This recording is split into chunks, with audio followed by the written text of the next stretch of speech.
Ili kura feki zisiwepo, mchakato wa uchapishaji wa makaratasi ya kura urudi kama utaratibu wa huko zamani.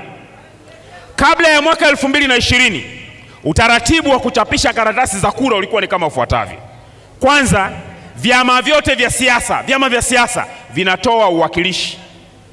Yaani mnaunda bodi ambayo itaenda kwa kushirikiana na tume kutangaza tenda ya kuchapisha karatasi. Wanaotaka kuchapisha wanabidi wanajitokeza kwa ajili ya hizo tenda. Halafu ile bodi ya pamoja, ile tume ya pamoja ndio inaamua nani akachape karatasi za kupigia nini? Za kupigia kura. Azichape karatasi ngapi? Na baada ya hapo, na mara zote kabla ya mwaka 2020, karatasi za kupigia kura zilikuwa zinachapishwa nje ya nchi.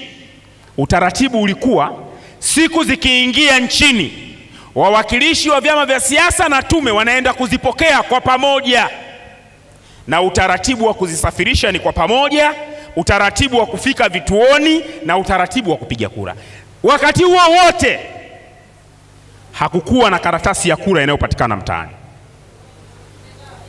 Mwaka 2020, Rais Magufuli, serikali ya CCM, kwa madhumuni ya kuiba mchakato wa uchaguzi, waliondosha huo utaratibu.